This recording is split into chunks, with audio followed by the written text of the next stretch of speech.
Welcome to the Jewish Theological Seminary. My name is David Kramer. I'm director of the library here at JTS, and it is our honor to sponsor book talks through the course of the academic year of a variety of sorts. So that explains why I'm here. We are co-sponsoring this event tonight with the Block Kochler Center for Spiritual Arts, and Rabbi Jan Urbach was over there, director of that center. Thank you for co-sponsoring, making this a very wonderful and grander event than most of our book talks. We've got a distinguished panel. I'll introduce everybody before they speak, but I do want to say my ordinary introduction goes something like this. We take responsibility for bringing to the public books of Jewish interest, new books of Jewish interest, significant new books in Jewish studies, and then I go on from there. I've got to say that tonight, I think it's fair to say, that the book that we are going to be considering and celebrating, given our number and the gathering here, I think it would count as all of the above. It's a book of considerable Jewish interest to circles beyond those of the involved in the specific scholarship of Kabbalah and the Zohar. It is an absolutely magnificent book. I read it in this version, right? And you can see, the yellow sticky things, which are the many, many places that I know that I want to go back to. The panelists, who are more expert than I am in this particular field, will tell me whether my judgment is incorrect. My guess is that it isn't, but it seems to me that this is a very significant new contribution to this field related to other fields of Jewish studies and academic studies beyond, and it truly is a work that deserves to be celebrated. That's why you're here, and so I'm going to go directly to the first of our presenters, Professor Larry Fine, who is Professor Emeritus at Mount Holyoke, and one of his specialties is in this field, as is true in direct and less direct ways of all of our panelists. So, Professor Fine.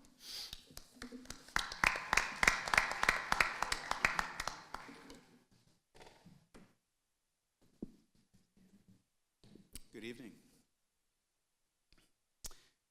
It's a great personal pleasure to be here this evening and to participate in a celebration of Professor Eitan Fishbane's new work of scholarship, The Art of Mystical Narrative, a Poetics of the Zohar. I have followed Eitan's work closely over the years, including this particular grand project nearly from its beginnings. And I've had the good fortune to co-edit a book with him and to collaborate on other scholarly projects, including a volume of essays that I'm currently editing. I hope that Eitan's parents, who are also friends, won't mind if I share a little of the nachas that so richly accompanies this occasion. I take that as a yes. On originality. It's hard to know where to begin to talk about Eitan's work. This is the case not merely by virtue of its length, but more importantly, by virtue of its extraordinarily ambitious and vast conceptual, intellectual, and substantive scope. Needless to say, the notion of summarizing its contents is beyond my 15 minutes. That said, Eitan himself does a perfect job of this in a concise way at the end of his book, and I want to quote the opening paragraph of his concluding remarks. It serves to convey to us the essential nature of his work, and I hope it will help our audience gain a small sense of what is at stake here. Quote, "In this book, I have studied the Zohar as a work of literature, seeking to understand the ways in which this corpus should be appreciated, not only as a masterpiece of Jewish thought, theology, and exegesis, but also as a great achievement of the Jewish narrative imagination. Presenting a poetics and morphology of Zoharic storytelling, I've approached the text less from the vantage point of the history of ideas and more through the phenomenology of literary forms. In short, I've set out to read the Zohar through the eye of the literary critic, employing methodologies anchored in the terrain of narrative studies, hoping to see new horizons through the nexus of religion and literature. What is more, I have argued that the Zohar should be recovered as a pillar of Jewish aesthetics, of the dynamic relationship between narrative art and the mystical imagination, end quote. I wish to draw attention to the words hoping to see new horizons in this statement. Works of scholarship are sometimes referred to as path-breaking or pioneering, and often this language is more hyperbole than it is fitting. But there is no hyperbole in calling Fishbane's work path-breaking. I say this not necessarily to offer praise, although I will offer some praise, but rather to make an important point about the book. Nothing quite like this work has been written. In his introduction, Eitan appropriately acknowledges and reviews earlier Kabbalistic scholarship that has ventured into similar territory as his own. In a completely gracious manner, he recognizes the important work of others in helping him imagine and think through his own project. Indeed, the book is in very significant ways a lively conversation with other distinguished scholars in this country and in Israel. But in my view, Eitan's hoping to see new horizons has been altogether realized in this work of great originality. That is to say, the sweeping scope, the broad intellectual frameworks, and the conceptual and methodological sophistication that Eitan has brought to this project will enable readers to see new horizons for many, many years to come. As is true of genuinely important works of scholarship, I have no doubt that it will generate much new scholarship in its wake. It will not just be endlessly cited. It will inspire others, especially those new to the field, to view the Zohar and certain other works of Kabbalah as works of literary art. It is, in other words, door-opening. In this connection, Fishbane aptly notes that Kabbalistic scholarship has begun to join biblical and rabbinic studies, among others, in forging literary approaches to religious texts. On the question of the appeal of the Zohar, one of the very most central questions underlying this project for Eitan has to do with how the Zohar appealed to so many, in so many different places, across the Jewish world through centuries. What is so compelling about it that it alone joined a very small group of canonical Jewish religious texts, if not for all Jews, then certainly for a great many? Fishbane navigates this question in various ways, including raising the question of what it means to be or to become a classic work of literature.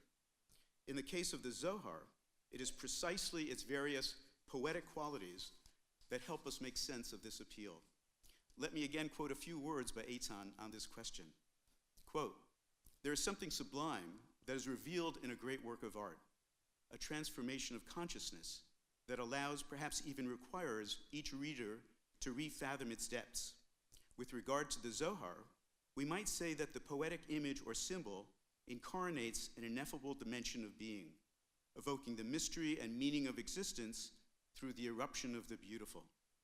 I suggest that it is this very event of wonder and otherworldly presence that most vividly account for the power and hold it has exerted upon its readers throughout the generations," end quote. Of course, all this begs the question as to how exactly the Zohar manages to rise to this level.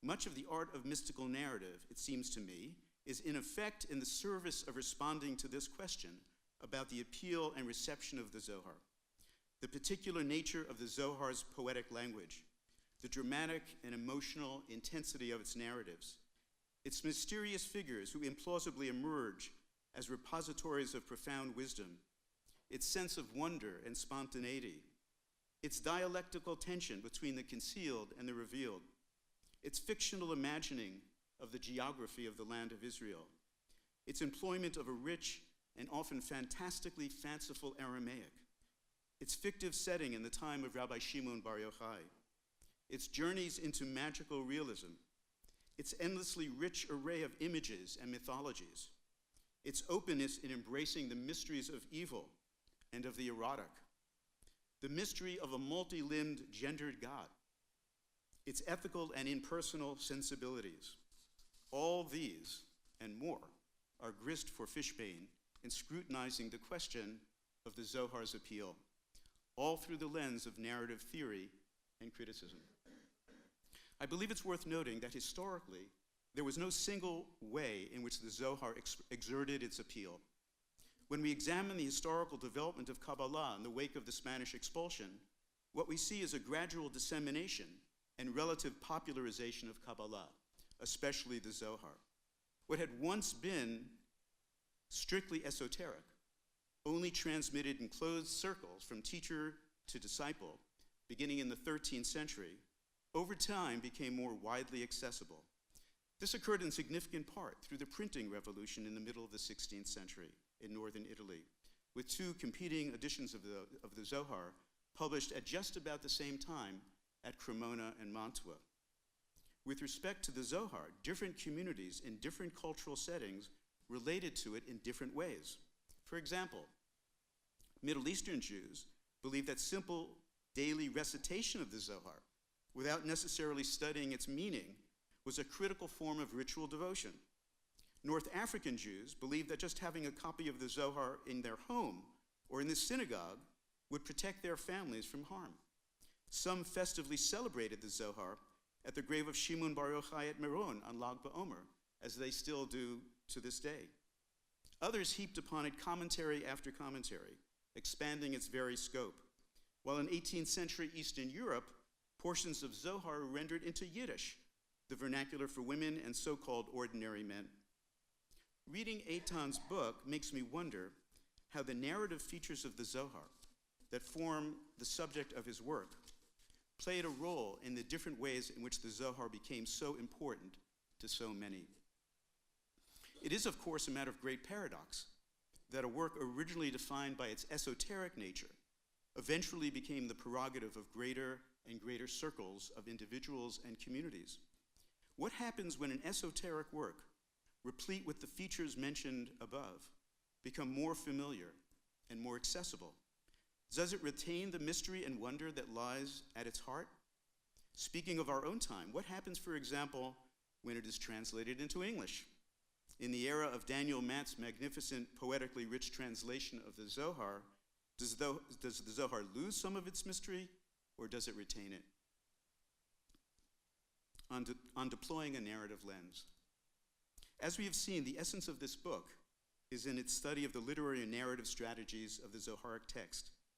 Fishbane accomplishes this by way of deploying an impressive array of theoretical and methodological questions and approaches. In addition to purely literary ones, including comparative literature, he casts an exceedingly wide net, drawing upon all manner of fields of study: history, philosophy, linguistics, and comparative religion, among others.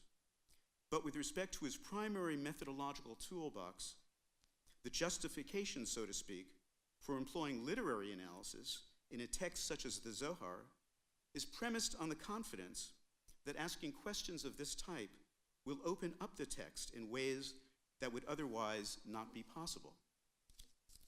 It is a way of seeing the text through a very particular lens, enabling us to get inside the text in a distinctly intimate way. It seems to me that to do this well, as Eitan assuredly has, requires a heightened psychological and interpersonal astuteness, insofar as deconstructing a complex story involves viewing it from the different points of view of its protagonists. It requires, as it were, seeing the world as others see it. Conclusions. The breadth and depth of the art of mystical narrative is such that it manages to represent the state of the art in Zohar scholarship as a whole. A careful reading of this book invites the reader not only into the colorful world of the Zohar itself, but also into the complex and interesting world of Kabbalistic scholarship about the Zohar and related subjects.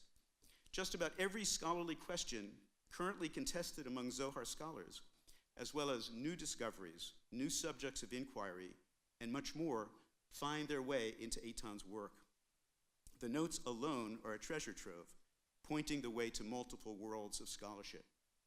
It may seem an unusual thing to say, but there is an instinct for thoroughness and comprehensiveness to Eitan's approach to his scholarship that is striking. I'm tempted to say that for those seeking to come up to speed on the past 35 years or so of Zohar scholarship, it could serve as one-stop shopping. And I believe I'm not getting any royalties when I say that. Finally, I want to add a word about the manner of writing in this book.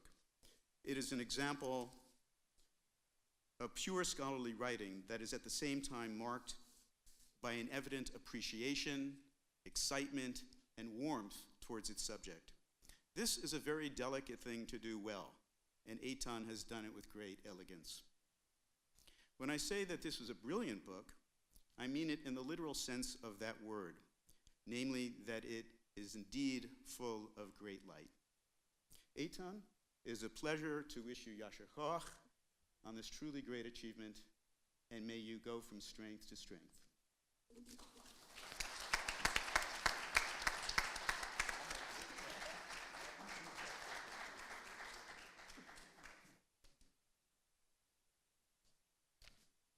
Larry, thank you so much. Before I introduce the next speaker, I just want to correct something that I neglected to do in my introduction. I was so excited to introduce the work and the panel that I neglected to point out that we are not alone in this room. There is an audience also following on live stream, and so those of you who are participating remotely, I especially want to welcome you into the room and thank you for joining us. Our next speaker is Professor Sharon Koren of HUCJIR.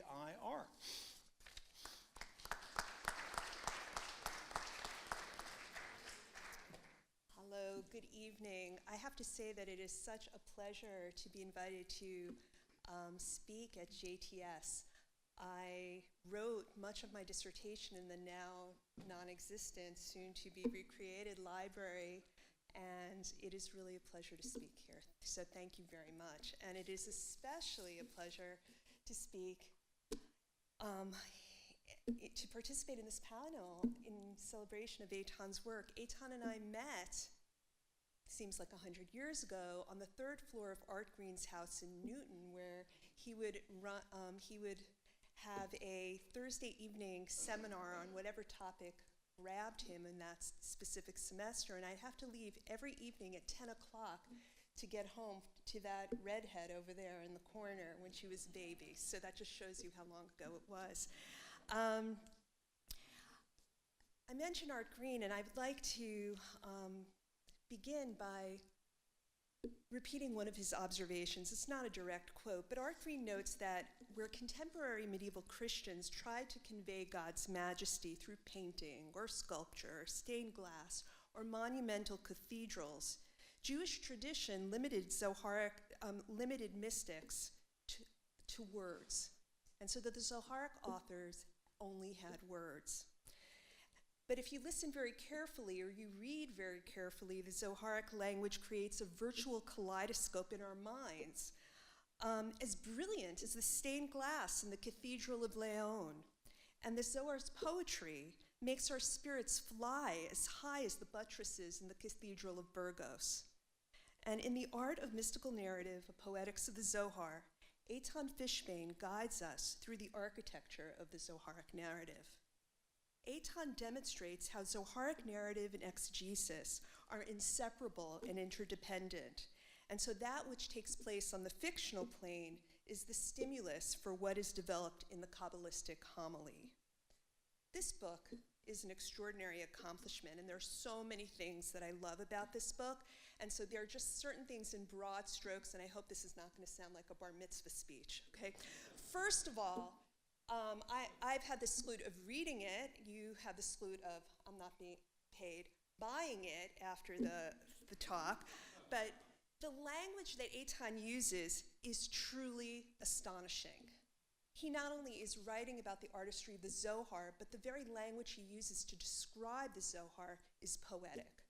It is so clear that you are a scholar of literature and you've internalized that into your own writing.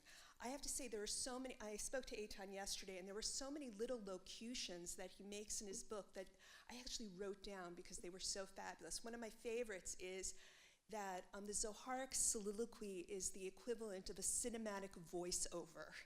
I mean, just fabulous. In addition to that, Eitan makes his arguments so clearly. It's a mark of what I'm sure is true, that you are a masterful teacher in the classroom as well as on the page. And this book is going to be incredibly valuable to layperson and scholar of mysticism alike. And let me just say one more thing. Mirabile dictu, and here I am, using Latin. The book is jargon-free. In fact, it's one of the few books on Kabbalah that only has one word that is not part of my active vocabulary, and I'm probably going to pronounce it incorrectly, anagnoresis. Is that how you pronounce it? And he explains what it means right away, so you don't have to guess. You don't have to look it up. And in addition, one of the other things that's so extraordinary for this book, for students and scholars alike, is that even though now we have many translations of the book available, of the book of the Zohar that are now available, Eitan offers his own poetic translations. I mean, he may consult with Daniel Math translations, and he'll always acknowledge that he does, but he has really written his own translations and done that extra work. And the other thing that's going to be great for scholars is that he provides the translations side by side with the original Hebrew and Aramaic. So when we assign this to students, it's going to be a machaya for them because they can just practice their translations side by side.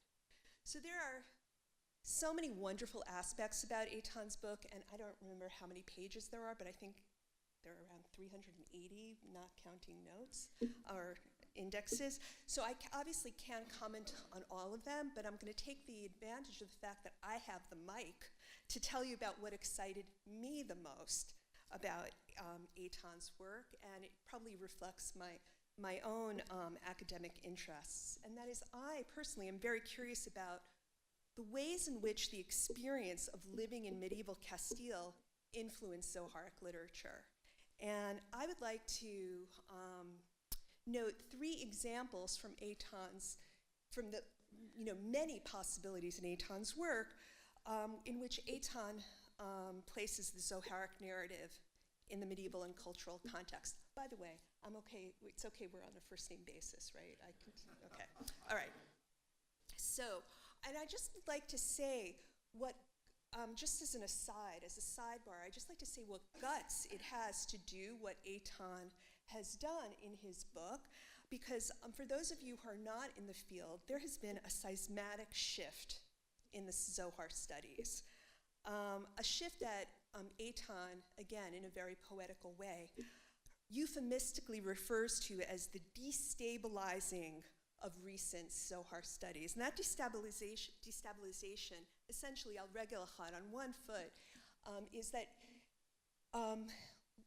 scholars have now argued that the Zohar did not become a book, that we can't refer to as Sefer HaZohar until it was printed in Mantua, Cremona, in the 16th century. So then what the heck are we all doing in medieval studies? How can we say anything with any assurance about the text as well? And one of the things that I love is that Eitan gives us all the chizuk to write about the Zohar when he says, and I'm quoting, that we nevertheless productively read and interpret the narratives as they came to be inscribed in the cultural canon many generations after their fragmented composition in the 13th and 14th century Castile. And what I think that Eitan has showed in his book, that in fact many of those fragments have to have been the product of 13th and 14th century Castile. So no matter what happened to them later, or how they coalesced later in the 16th century, Eitan has shown on the basis of his close analysis of the narrative context, the narrative framework, that they were a product of the 13th and 14th centuries. So first of all, these are the 3 pieces that I'd like to describe, and let me know if I'm going too long. Okay, so first, Eitan talks about how frame narratives in general would have been a known convention to medieval readers and to Jews in Iberia in particular. And so first of all, we have the very fact that there is a convention, and even if one wanted to argue that the Zohar itself or the frame narratives of the Zohar are not a construction of the 13th and 14th century, it's a stronger argument because, as we know, frame narratives in Chaucer and Boccaccio were a little later as well. So it's that that piece stands up to all measures of arguments. Another point that Eitan makes, which is a really important point, is that medieval drama, like medieval visual arts, was highly symbolic. And he argues that that the Zohar itself should be read as if it's a dramatic narrative, so that the narrative fragments of the Zohar we can imagine as if they would be acted out. And Eitan explains that the actions of these characters in the frame narrative can be read through their gestures, like people would read gestures in a liturgical drama or in a medieval painting. You know, you all know, like, if Jesus has his hands up like this, he's ready to start speaking. So in the Zohar, if one of the characters is weeping, or if the characters are walking, or if a character begins to lie prostrate, or if the character lays on hands, or if the character takes a seat after a walk, we can read different clues into the emotional state of that character, or what we can anticipate or gain insight into what the homily would be saying. And so this is one of the things that I love about the book, because it's as if he's taken the different clues that we have in a Talmudic sugya, like Titania. We know that it's katuv b'braita, that it's written in a braita, and here he applies that to medieval gestures, which would have been a way that the Zohar, or at least people in the 13th and 14th century, would have read drama as well. The other thing that I love about Eitan's book is he talks about something that we don't really, or at least scholars of the Zohar don't really speak about. And this is, as I told him yesterday, something that I'm definitely going to teach next semester in my Zohar class at HUC. And that is, he devotes an entire chapter to ethics in the Zohar. And he talks about how the frame narrative reinforce ethics and spiritual ideas in the 13th and 14th centuries.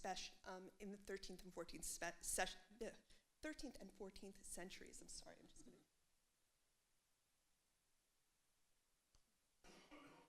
So, for example, as he uses, and this is his language, not mine, he talks about the dialectics of disguise and how one should not be too quick to judge others. So we have this convention of the wise fool, and so we should learn ethics from that and not not read a book by its cover.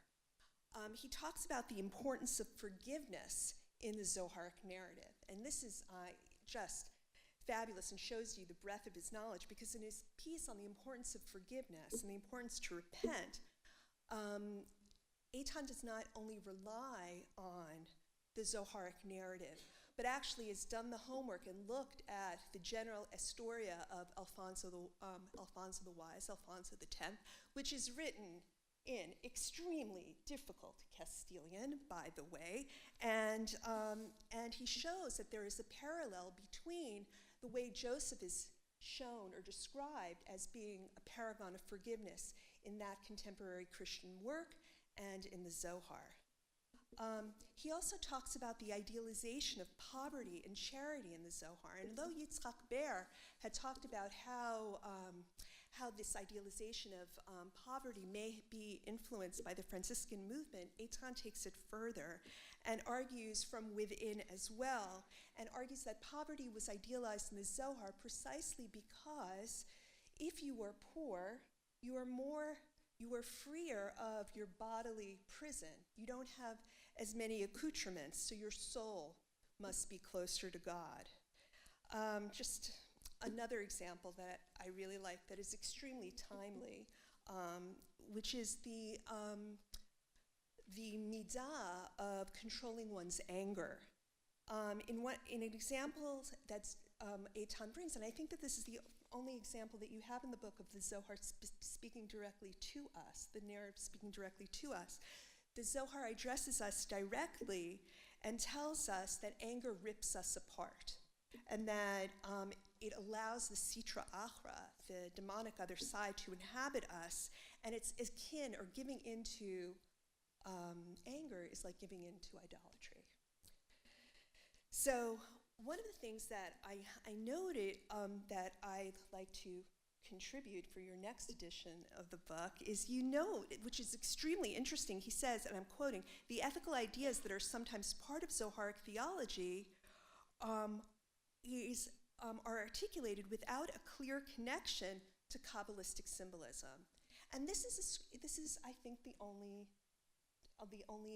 narratives that you give that are not integrated into the homily. And I would like to suggest, and I don't know if this is true, and again, this is just conjecture, that this emphasis on ethics may also have to do with the convention of the Summa Confessorum that were popular in the 13th and 14th century, predominantly after the Fourth Lateran Council, which decreed that people needed to confess once a year. So there were these handbooks that priests would read that would tell them how their congregants or parishioners would have to live an ethical life. So it's possible that there is a connection there. Okay. Lastly, I'd like to reflect on a moment that had me, almost drop the book because it was so exciting for me. Eitan revisits what is probably the most famous Zoharic story. Indeed, I once had a student who went to Brandeis, and she took 2 courses in Kabbalah, and then she came to Time's Up, and then she came to HUC. And she said, is this the only story that's ever been translated into English? So Zoharic story translated into English. And of course, it's the story of the old man and the beautiful maiden. This is a story that probably people in this room have written articles about, and if they haven't written articles about, they could list around 10 articles written about it. Eitan found one of its sources from 100 years before. I'm just going to give you the name of the source, the Sefer Sha'ashuim.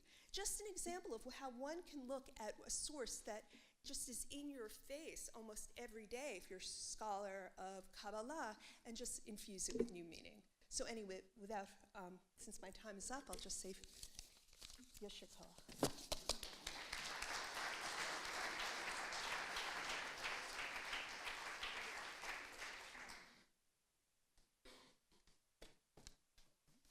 Thank you, Sharon, for helping us understand the book. Our last presenter before Eitan's response is our own Professor David Roskies, who last time I checked was not actually a Zohar scholar, but he is a scholar of literature and therefore a very important respondent as well. Thank you. Good evening, ladies and gentlemen. For those of you who are watching live stream, you should know the room is full. And a measure of the greatness of this book is that there is almost no overlap between the 3 speakers. It's as if we're all speaking about a different book, which is wonderful. Gershom Scholem once joked that the best novel ever written about Shabtai Tzvi, the false messiah, was Scholem's own 2-volume historical biography. But it is no joke to say that The Art of Mystical Narrative is a novel about the making of the Zohar, the central repository of Jewish messianic dreams. On one level, it's a novel about a band of brothers who are feverishly engaged in time travel, their diasporic gaze fixed on a time and place of great antiquity. With intense yearning, they reimagine themselves as ancient sages speaking the vernacular of 2nd century Galilee, a place where miracles were wrought not just for the people Israel, but also, as others claim, for Christendom. At the same time, it is a novel firmly situated in the Iberian landscape, where Arabic and Spanish are the languages spoken and read, and most startling of all, where there is an enlightened monarch called King Alfonso X, whose cameo appearances keep driving the plot. At one point, it is King Alfonso who appoints the great kabbalist Todros Abulafia as supreme elder of his court, which translates into chief rabbi. And later on, we learn of the bold hypothesis that it was Abulafia's failed messianic strivings in 1290 that endowed the character of Shimon Bar Yochai, the hero of the Zohar, with such messianic urgency. So the reader must follow not one, but multiple plots. Plot number 1 is about Shimon Bar Yochai, fondly known as Rashbi, a saintly, messianic, semi-divine preacher wandering about the ancient Galilee with his band of disciples, and whose dramatic death is presented as the theatrical climax of a sacred narrative.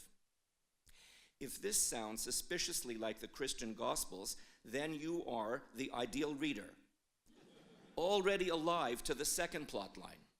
Plot number 2 is about the visionary landscape of the medieval Castilian Kabbalists, how they commune with the spirits of the dead saints, their impulse to reveal Kabbalistic secrets, their own desire to forge a chevraya, a mystical fraternity, and about their Christian surroundings, similarly populated by saints, sinners, pilgrims, hermits, mystics, and holy men. The two plots run parallel and also intersect with one another. Inasmuch as the Zohar is highly episodic, meandering, and pastoral, set in ancient Galilee, so the plot pieced together in the art of mystical narrative is a quest for visionary secrets set in the ancient peaks and underground caves of northern Castile. By default and by design, these two narratives mirror one another, with the same castles, roadside inns, and itinerant beggars mounted on donkeys appearing in both. But there is more. In addition to the dialogue that the medieval Kabbalists conducted with the rabbis of old, and the dialogue that the same Kabbalists conducted amongst themselves, there is a third, meta-discursive dialogue that runs through the art of mystical narrative. For the contemporary reader, it is arguably the most exciting of all, because it engages us in dialogue with the world of Zohar scholarship. Reading this book, I was reminded of the intro to biology for non-science majors in my freshman year at Brandeis. The field of biology was changing so rapidly in the late 60s that there was no textbook the professor could assign. So our whole syllabus consisted of articles from Scientific American and other popular science magazines. So too, virtually on every page of the art of mystical narrative, the reader learns about yet another discovery, hypothesis, critical breakthrough in the study of the Zohar, beginning, of course, with the epic-making publication of the Pritzker edition of the Zohar under the editorship of Danny Matt. Until the Pritzker edition, the Zohar was a closed book. I know this from personal experience. When Larry Fine, Danny Matt, and I were in Chavarat Shalom, the Zohar was studied only early in the morning by a tight group of initiates, and I was not one of them. But in the art of mystical narrative, Eitan Fishbane's approach is to be very inclusive. Early on, he reviews the scholarly debate over the admissibility of the Pritzker edition into the Zoharic canon. On a practical level, he asks, can a composite of the best reading possible of the Zohar replace the canonical, badly edited editions? On a methodological level, are we finally ready to jettison the historical positivism of the Wissenschaft des Judentums?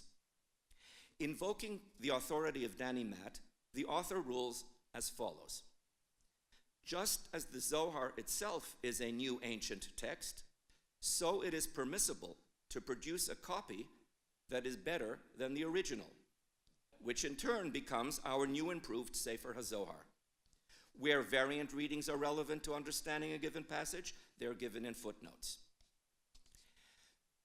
Danny Matt is only one of literally 100 scholars, young and old, living and dead, male and female, Israeli and American, who populate the pages of this book. The book is alive with their voices.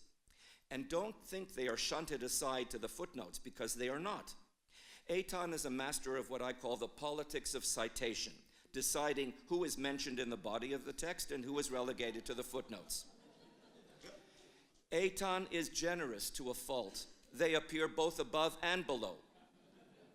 Of course, he rounds up the usual suspects, Gershom Sholem, Yitzchak Ber, Moshe Idel, whose scholarship is still indispensable. But he adds to their number the new critic of modern Hebrew literature, Mati Meged, whom he discovers to have pioneered the literary approach to the Zohar. Then the fun begins. The reader experiences the dramatic unfolding of Zohar studies in the 21st century through the drama of Eitan Fishbane engaging the thought of Yonatan Ben Arosh, Yehuda Libes, Ronit Meroz, Chaviva Pedaya, Elliot Wolfson, and many, many more. Is the Zohar a roman à clef? It was the Israeli scholar Chaviva Pedaya who came up with the bold hypothesis that Abulafia's failed messianic strivings in 1290 gave rise to the messianic urgency in the character of Shimon Bar Yochai.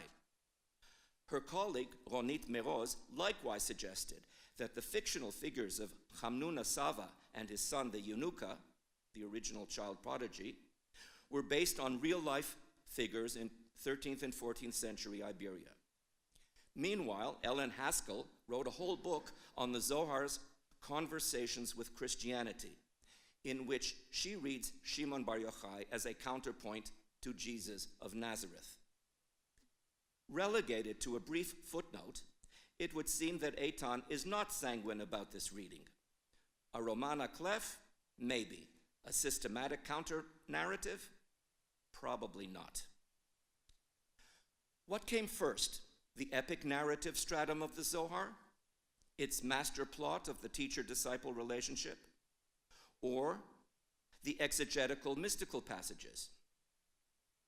By the time he poses this question, it is no longer theoretical, because with a firm and patient hand, Eitan Fishbane has already guided us through numerous pericopes, a word we at Chavarat Shalom first learned from his father, Michael Fishbane. Eitan has already taught us to identify when narrative ends and exegesis begins, and where there is a threshold utterance on the border between narrative and exegesis. So he redirects the question of what came first into an intimate conversation with Ronit Meroz, who put this question on the scholarly agenda. Conducted in a lengthy footnote, the conversation ends with Meroz admitting that she doesn't know the answer either.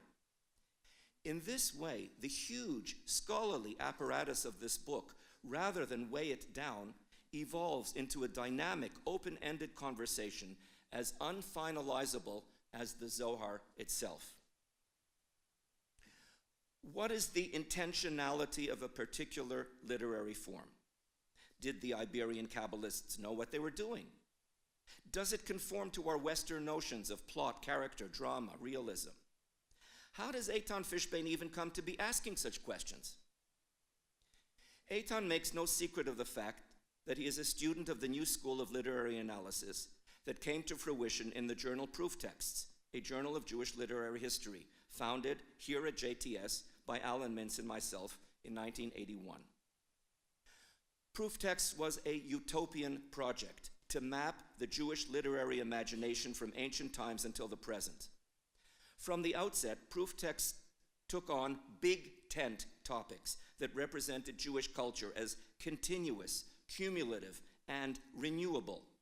Jewish responses to catastrophe, medieval Jewish literature, images of women in Jewish literature, the theory and practice of translation, reading through the lens of gender, and most capaciously, the Jewish anthological imagination, guest edited by David Stern.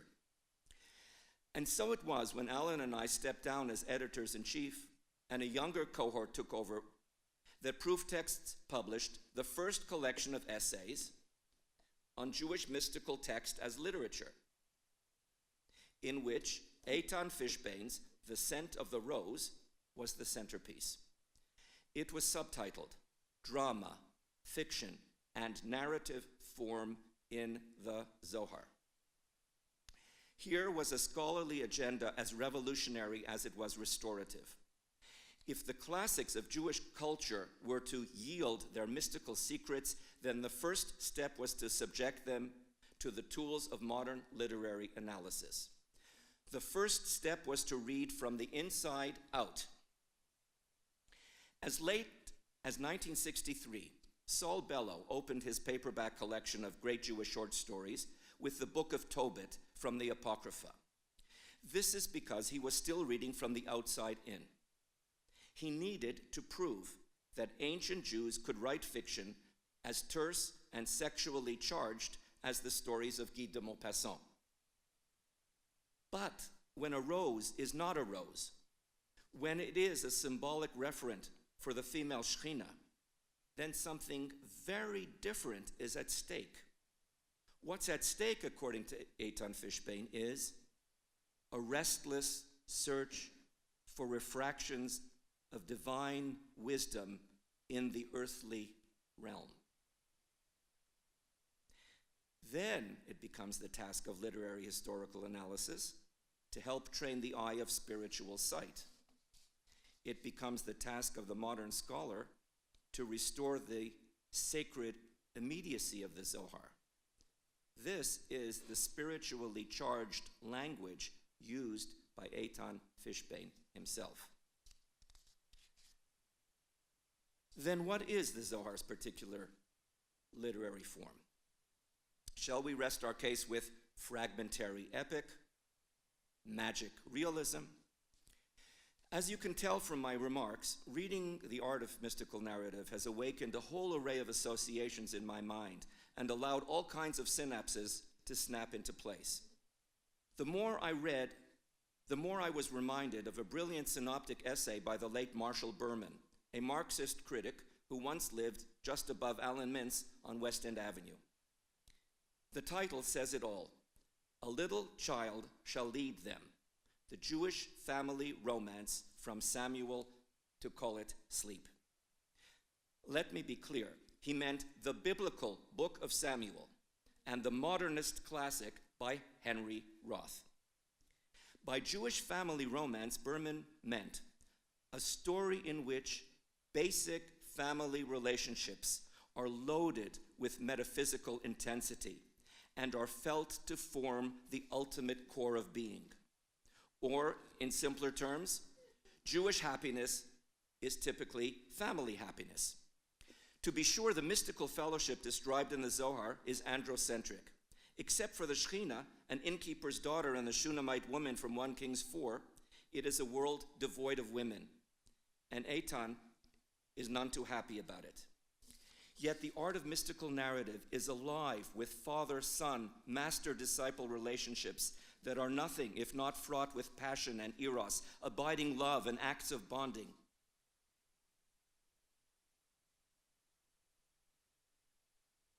In the mystical family constellation, the most marginal figures are the most valued. The Eunucha, the baby in his cradle, who is the source of ultimate wisdom, and the grandfather figures like Rav Hamnuna Sava, who reveals himself to be the inner Zoharic memory bank. One grandfather, the Saba de Mishpatim, has a whole book named after him. So let me leave you with this thought. When read through a particular literary lens, the art of mystical narrative is a Jewish family romance twice over. Just as the mystical fellowship of the Rashbi and his disciples, of the fathers and sons, the Eunuchas and Sabas, is one messianically happy family, so too are the generations of scholars, both living and dead, whom Eitan Fishbane has assembled in this capacious, magnificent book, which, by no coincidence, he has dedicated to his own father.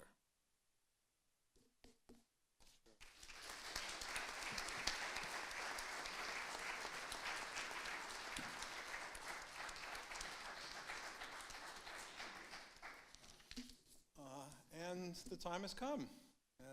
I don't need to introduce our next speaker.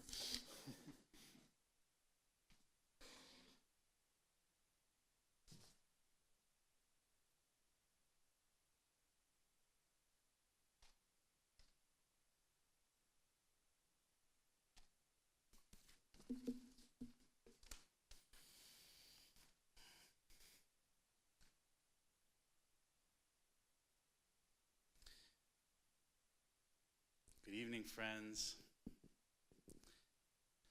It's very moving to me to see so many esteemed colleagues and friends here tonight to celebrate this work of many years. And I want to thank you all for taking the time to be here, as well as to all of you who are watching on the live stream and other locations.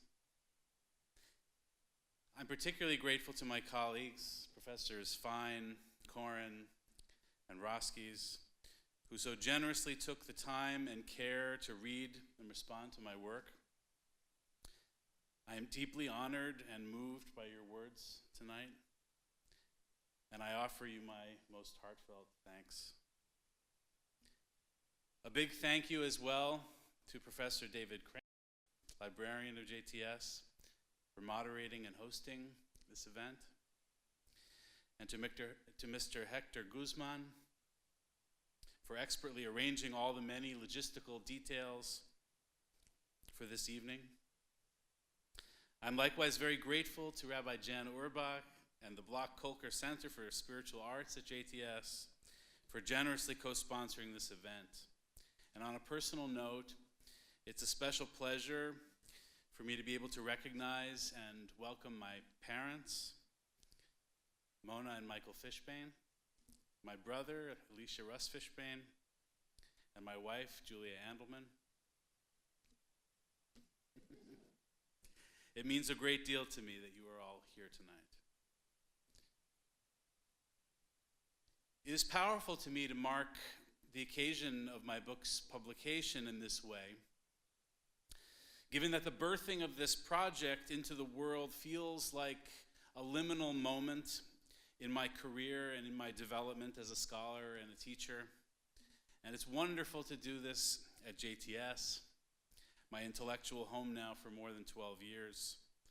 Scholarship, as so many of you know, is often a deeply solitary endeavor, so it's a special pleasure to be able to cultivate moments of conversation about that work with fellow scholars, students, and interested readers. In many ways, this book has been brewing within me for most of my adult life.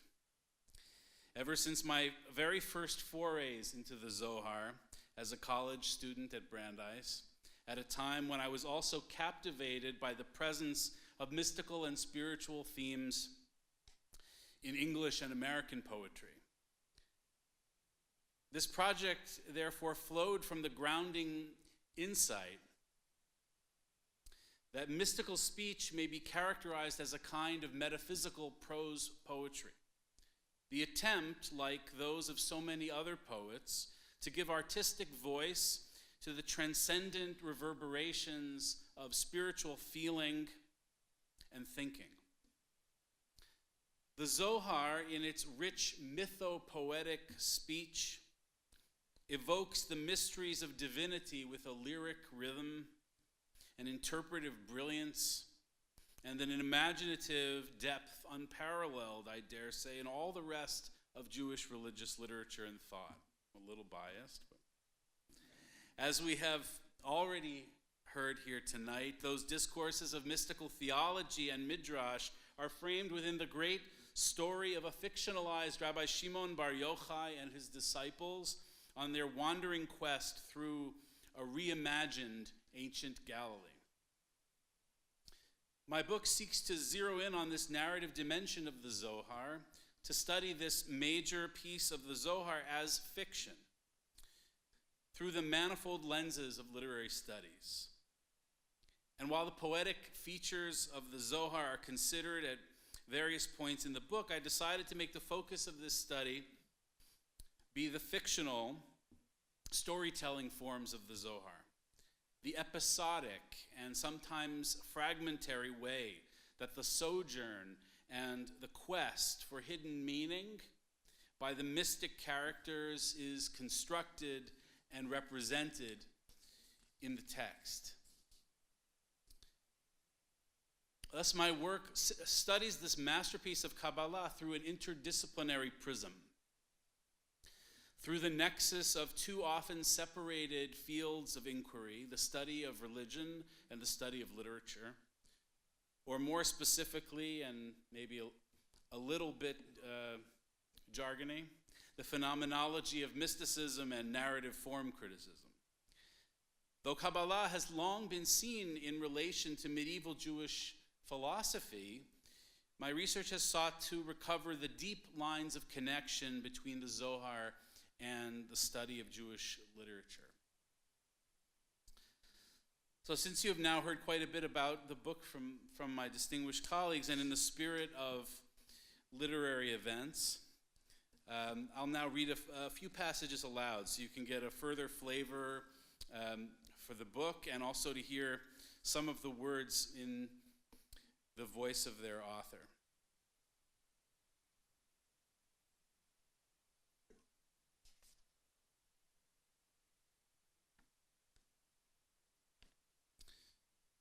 So this is from the beginning of chapter 1, called Voice, Gesture, and Drama, and really tries to evoke that dramatic, theatrical, performative texture that Professor Koren was talking about, that Sharon was talking about. At the core of my approach to the Zohar is the claim that the text may be read as a kind of dramatic literature, a narrative world in which the power of esoteric wisdom and the brilliance of its disclosure are presented and theatricalized for the reader.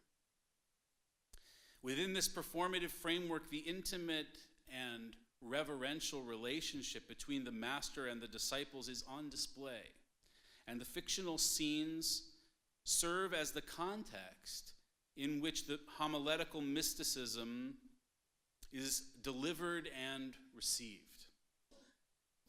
Such is the shifting stage light of Zoharic discourse, the weave by which the authors take us in and out of exegetical thought patterns. This dimension of the text should be seen in the larger context of medieval frame narratives, a convention of the intersecting literary worlds into which the Zohar was born.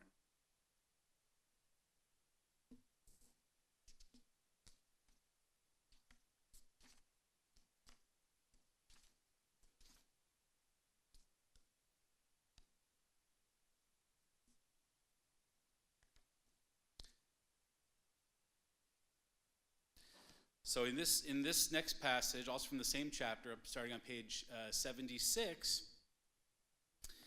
where in the context of what will be a kind of mystical homiletical reflection on the nature of midnight, the study of mystical secrets in the middle of the night, and the power of the setting sun and all of its mythic drama, I quote this text. It has been taught, Rabbi Elazar said, at the beginning of the first hour, when day expires and the sun sinks, and the master of keys who is appointed over the sun enters through the 12 gates that are open during the day. And some of this translation is definitely indebted to Daniel Matt's magisterial translation, though it's also mine. After he enters through all of them, all those gates are closed. A crier arises and begins to proclaim, "The one who rises and grasps those keys."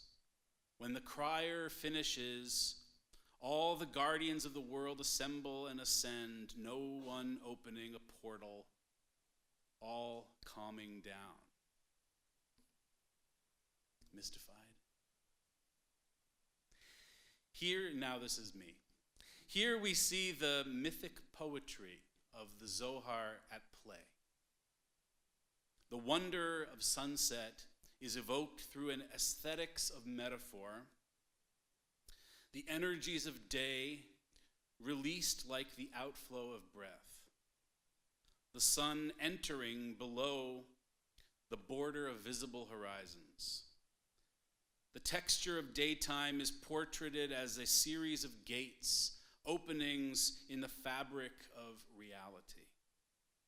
And the master of keys is the rhythm of light personified and hypostasized. The very cadence of the text beats with the drum of evening mystery. We are drawn into the wonder and majesty of the hour. Indeed, it is represented first as the calming down of the natural and supernatural realms, the peace of sunset, the glow of the sun in descent. The text then continues to portray a rich vision of the cosmos at night, the awakening of judging forces with the rise of moonlight, the lyrical and mythic evocation of the drama by which the midnight hour emerges.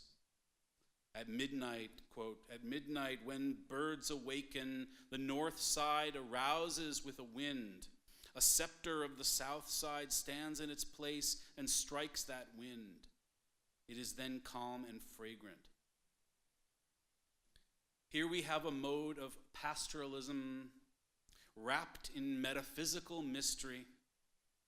The wonder of midnight is abrim with celestial activity, including the delight of the Holy One with the righteous. The description evokes a harmonic confluence of senses, the auditory, the visual, and the olfactory, involving the alternating homiletical voices of Rabbi Yossi, Rabbi Chia, Rabbi Yehuda, Rabbi Chizkiah, and Rabbi Elazar. The Zohar evokes the ascent of the soul to the heavenly realm while the body is asleep.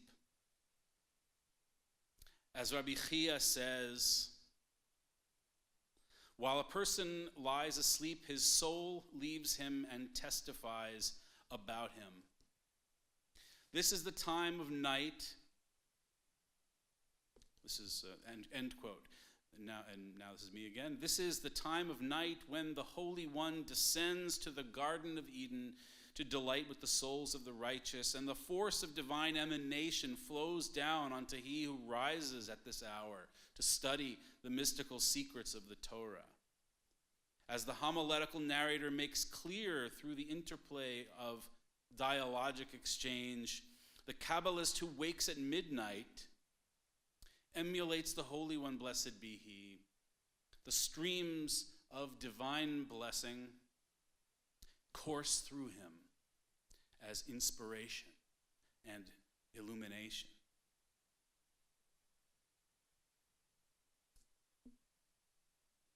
Maybe one more.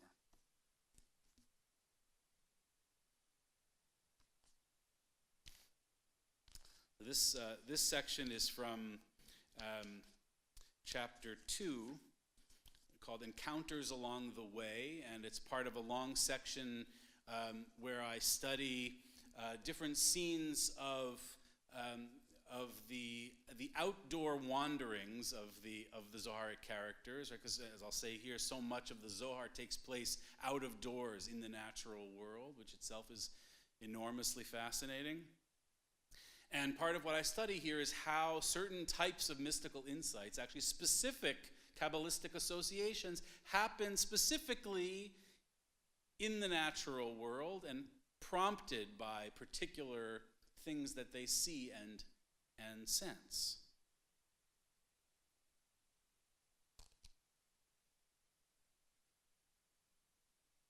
Oh, and here we have our word of the evening, pericope. It is one of my favorites. I do admit it. I am Eitan, and I love the word pericope. Our next pericope, page 163, further evokes the power of natural experience to stimulate reflection on the supernatural, expanding the lyrical evocation of the pastoral setting and its particular significance for the mystical path of the disciples. This time it is the voice of Rabbi Shimon that structures the rhetoric. Rabbi Shimon, Rabbi Elazar, Rabbi Abba, and Rabbi Yossi were sitting one day under the trees in the plain facing the sea of Ginosar, which is Yam Kinneret. Rabbi Shimon said, "How lovely is this shade that is spread over us from the trees. We must crown this place with words of Torah." I think that I talk about this here, but those of you for whom that sounds like a playful inversion of the Mishnah, you're absolutely right? Because there's a classic Mishnah that says you should not stop studying Mishnah even if you to say how beautiful is this tree, right? So he's directly inverting it in an attempt to say, no, look at the natural world and that will teach you about the supernatural realm. That will teach you about God. As we find in a great many Zoharic passages, the fellowship and mystical study of Rabbi Shimon and his disciples is located out of doors. In most of these cases, the homiletical speech happens along the road, capturing a sense of movement that is the stimulus and context for Kabbalistic learning. In the opening of this textual unit, otherwise known as a pericope, the mood is one of pause and stillness. There is a sense of rest and leisure to the scene. Sitting as a group is the dramatic prelude to an exposition of Kabbalistic teaching. We encounter a narrative that lingers on the pastoral experience of the companions, one that is a source of clear delight and pleasure. Rabbi Shimon's exclamation about the loveliness of the shade celebrates the beauty and sensuousness of the location, and he responds to that pleasure with the impulse to crown the place with words of Torah. The mystic reacts to an experience of sensory delight with the desire to offer up Kabbalistic interpretation. For that is his primary form of lyric expression in response to beauty. Such creativity is the way he seeks to capture the wonder of the moment, much like the poet turns to verse. But there is something more in this impulse. There is the implied notion that the space of natural experience is sanctified through words of mystical creativity. Thank you so much. It's such a great pleasure to be with you, and thank you for coming.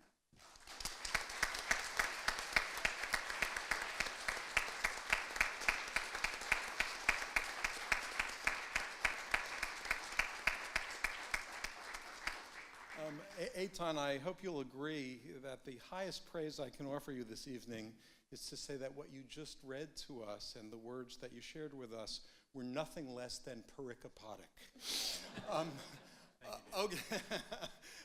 So now it's your turn. We have a few minutes for your questions to anybody who's up here. So anyone who'd like to ask a question, please. Use this just so that we can get it on the recording. Thank you. That was wonderful, both the observations and the book. I studied Zohar with Danny Matt. He would have us chant Zohar in Aramaic before we studied. And Daniel's one of my teachers. I'd like to immediately translate your book into Aramaic.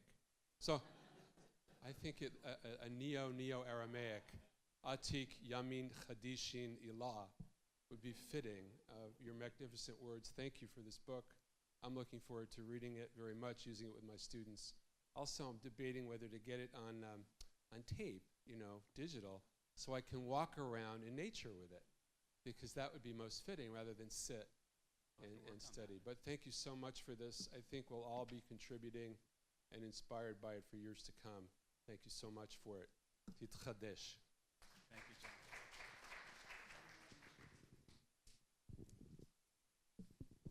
Do you think that it was in any sense subversive in the sense that it was offering an alternative construction from the Torah and the legalistic approach that was rendered there.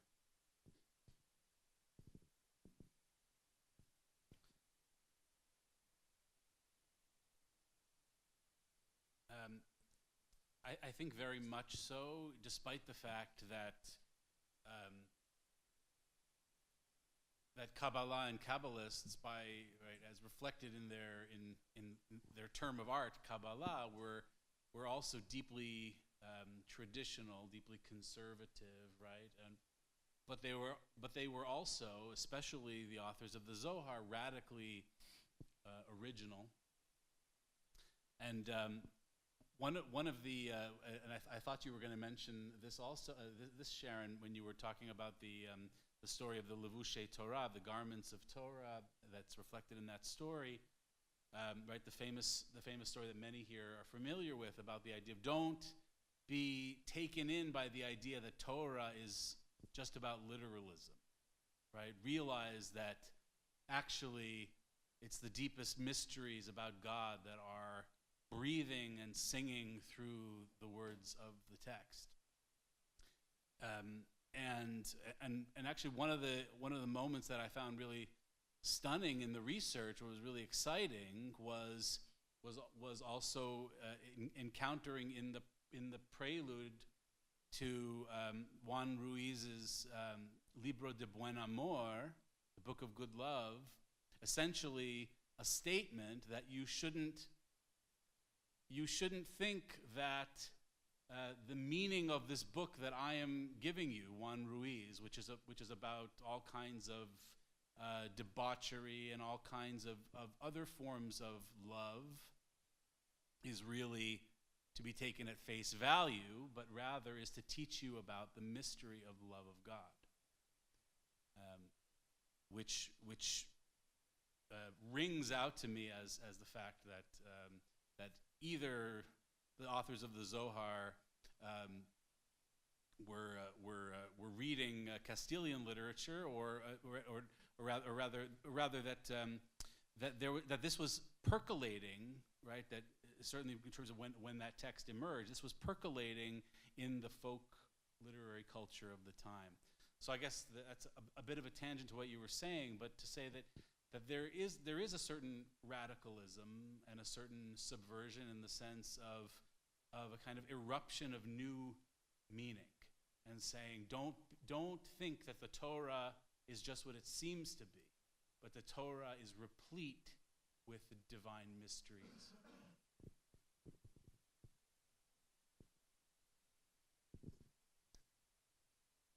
Thank you so much, Eitan.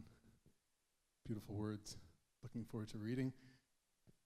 Do you think it recaptures any of the sweetness of narrative in Tanakh, the Zohar, as a presentation, a representation, a repackaging of some of the deep themes therein? And were there structures that maybe they were even aware of, not aware of, so much that they hung their keyboard on, to create these narratives that reach back further than rabbinic literature, that are brought to life, especially as you just mentioned about love, Hosea, Shir Shirim, not only quoting the Psukim, but taking the deep structure of the narrative, bringing it to life.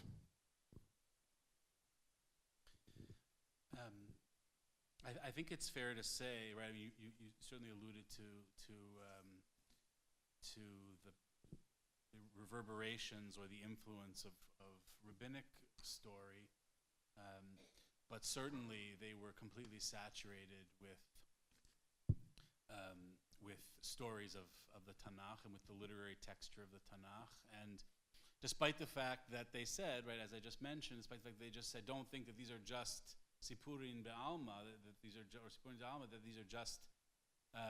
literal stories, that they are really teaching us about God, they also took in their artistry, I think, in deep ways. There's one particular example I'm thinking about was reflecting on the prophet Elisha and the Shunammite woman and the ideal of hospitality and so forth. So that was one example where they directly utilized biblical narrative, but the presence of all aspects of the Tanakh are just pulse through the Zohar, and every other sentence is an allusion or a quotation. Okay, thank you so much. Thank you for being here.